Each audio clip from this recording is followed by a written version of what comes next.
ஹர ஹர சங்கர், ஜெய ஜெய சங்கர், மகா பெரியவா சரணம். நாளை மே 28ஆம் தேதி பிரதோஷம்.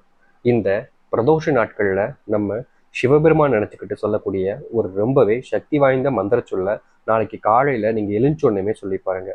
நாளைய தினம் இந்த ஒரு மந்திரத்தை வெறும் 3 முறை, ரொம்பலாம் இல்லைங்க, வெறும் 3 முறை காலை எழுந்தோடனே சொல்வது மூலியமா உங்கள் வாழ்க்கையில் சில நாட்கள் இல்லைங்க, பல வருஷங்கள் பல மாதங்களாக நீங்கள் பட்ட கஷ்டங்கள்ல இருந்து ஒரு தீர்வையும் ஒரு மாற்றத்தையும் இது ஏற்படுத்தி கொடுக்கும்.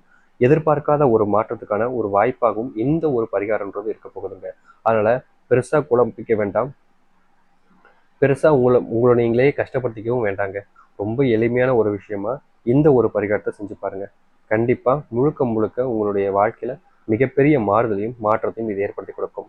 இதை யார் வேணாலும் செய்ய முடியுங்க, இவங்க தான்றது கிடையாது. உங்களுடைய வாழ்க்கையினுடைய மாற்றத்துக்காகவும் உங்களுடைய வாழ்க்கையில் இருக்கக்கூடிய கஷ்டங்கள் அனைத்தும் தீர்ந்து ஒரே நாட்களில் மாறுவதற்காகவும் இந்த ஒரு மந்திர சொல்ல காலை பொழுதுல எழுந்தோனையுமே நீங்க சொல்லி பாருங்க. முழுக்க முழுக்க உங்க வாழ்க்கையில் மிகப்பெரிய நன்மைகளையும் நல்லதையும் ஏற்படுத்தக்கூடிய ஒன்றாக இது அமைக்கும். சரிங்களா? நீங்க எதிர்பார்த்த ஒரு வாழ்க்கை எதிர்பார்த்த மாதிரி அமைவதற்கு இப்படிப்பட்ட ஒரு விஷயத்த செஞ்சாலே போதுங்க, உங்க வாழ்க்கை மிகப்பெரிய முன்னேற்றத்துக்கான வாய்ப்பாக இது அமையும். சரி, நீங்கள் எப்படிப்பட்ட ஒரு விஷயத்த செய்யணும், எப்படிப்பட்ட ஒரு பரிகாரத்தை செய்யணும்ன்றதை பார்க்கலாமா? சரி, முதல் விஷயமாக நீங்க இந்த ஒரு பரிகாரத்தை செய்ய ஆசைப்படுறீங்கன்ற போது முக்கியமா இந்த ஒரு மந்திர சொல்ல நீங்க காலை பொழுது எழுந்தோடனே சொல்லணும்னு நினைக்கின்றீங்க போது அந்த தெய்வத்துடைய ஆசீர்வாதம்ன்றது உங்களுக்கு நிச்சயமா கிடைக்கும். ஆனா இங்க இருக்கக்கூடிய மிகப்பெரிய ஒரு பிரச்சனை என்னன்னு பாத்தீங்கன்னா, நீங்க இதை செய்யறீங்க சொல்றீங்க அப்படின்ற போது கட்டாயமாக நீங்க இதுல ஒரு விஷயத்த புரிஞ்சுக்கணும். இதை செய்யக்கூடிய யாராக இருக்கணும் சரி, சுத்தபத்தமாக இருந்துட்டு தான் இந்த ஒரு விஷயத்த சொல்லணும். அதாவது எப்படின்னு பாத்தீங்கன்னா, காலை எழுந்தோடனே நீங்க சொல்லிட்டீங்கன்னா பிரச்சனை இல்லை. கொஞ்சம் தாமதமா சொல்றீங்கன்னா, அசைவ உணவு சாப்பிடக்கூடாது, வீடுகளில் அசைவ உணவு எடுத்துக்க கூடாது, நீங்க தீட்டு போன்ற விஷயத்துல ஈடுபட்டுறக்கூடாது. இது எல்லாத்தையுமே தவிர்த்ததுக்கு அப்புறமா தான் இந்த ஒரு விஷயத்த நீங்க உங்களுடைய வீடுகளை வச்சு சொல்ல முடியுன்றதை நல்லா புரிஞ்சுக்கணும். சரிங்களா? இப்போ நீங்க எப்படிப்பட்ட இந்த ஒரு வார்த்தை மந்திர சொல்றீங்க அப்படின்றத பார்க்கலாமா? அதுக்கு முன்னாடி நம்முடைய சேனலுக்கு நீங்கள் ஒரு புதிய பார்வையாளர் இருப்பினும் இது வரைக்கும் நம்ம சேனலை சப்ஸ்கிரைப் பண்ணாமல் பார்க்குறேன்ற போதும் சேனலை மறக்காமல் சப்ஸ்கிரைப் பண்ணிக்கோங்க. அப்போதான் நம்ம போடக்கூடிய அனைத்து தகவலும் உங்களுக்கு நோட்டிஃபிகேஷன் வந்து கொண்டே இருக்கும். முடிஞ்ச அளவுக்கு வீடியோவை ஸ்கிப் பண்ணாமல் பாருங்க, அப்போதான் நம்ம சொல்லக்கூடிய விஷயங்களும் உங்களுக்கு தெளிவாக புரியும். சரி, இது ரொம்ப சக்தி வாய்ந்த மந்திரம் சொல்லுங்க. அதனால காலையில் எழுந்தோடனே சொல்லுங்க. நீங்க மட்டும் இல்லைங்க, உங்களுடைய பிள்ளைகளையும் சொல்லுங்க, தவறாம சொல்லுங்க. அதாவது நாளைக்கு மட்டுமே இந்த பிரதோஷ நாளுங்கிறது இருக்கு. சரிங்களா? இப்படிப்பட்ட பிரதோஷ நாட்கள்ல நீங்க தவற விட்டுட்டு வருத்தப்பட போறீங்களா அதுன்றத நீங்க புரிஞ்சுக்கிட்டு காலை பொழுதுல நினைச்சு தவற விடாம இப்படிப்பட்ட ஒரு வார்த்தை மந்திர சொல்ல சொன்னாலே போதுங்க. இது சிவபெருமான் மந்திரம்னால இதை நீங்க சொல்வதற்கு முன்பு பூஜை விரதம்னு எதுவுமே இருக்க தேவையில்லை. முக்கியமா சொல்ல போனா இந்த ஒரு மந்திரத்தை சொன்னீங்க அப்படின்னா உங்களுடைய வாழ்க்கையில பணப்பிரச்சனை என்பது ஓய்ந்துருங்க. ஒரே நாட்கள்லேயே முழுவதுமாக தீர்ந்துரும். நல்லதையே ஏற்படுத்தி கொடுக்கக்கூடிய ஒன்றாகவே இது அமையும். சரிங்களா? சரி, இப்போ இந்த சிவபெருமானுடைய மந்திர சொல்ல நான் சொல்றேன், என் பின்னாடி பொறுமையா சொல்லுங்க. அப்படி இல்லாத பட்சத்துல நீங்க தாராளமாக, புரியுதுங்களா, அப்படி உங்களால இந்த மந்திரத்தை சொல்ல முடியலன்ற போது நான் இதை உங்களுக்கு எழுதி காமிக்கிறேங்க.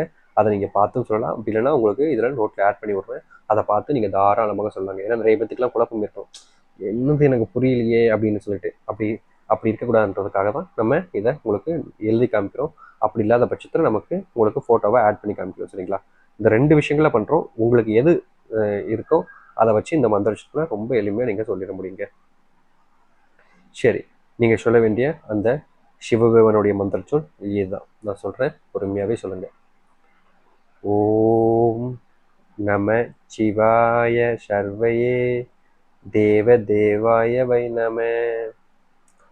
ஓம் நம சிவாய சர்வயே தேவ தேவாய வை நம. ஓம் நம சிவாய சர்வயே தேவ தேவாய வை நம. ரொம்ப எளிமையான ஒரு மந்திரம் சொல்லுங்க. இதை ரொம்ப கஷ்டப்படணும் அப்படின்றலாம் தேவையில்லைங்க. நீங்க வீடுகளில் இதை எளிமையா சொல்லிட முடியும். ரொம்ப எளிமையான மந்திரம் சொல்லாங்க. இதை சொல்வதற்கு கஷ்டமோ கடினமோ எல்லாம் கிடையாதுங்க. நீங்க வீடுகளை வச்சு தாராளமாக ரொம்ப எளிமையா சொல்லக்கூடிய ஒரு மந்திர சொல்லாக தான் இது இருக்குது. அதனால கட்டாயமா சொல்லி பாருங்க. முழுக்க முழுக்க இது உங்க வாழ்க்கையில மிகப்பெரிய மாறுதலையும் மாற்றத்தையும் ஏற்படுத்தி கொடுக்கும்.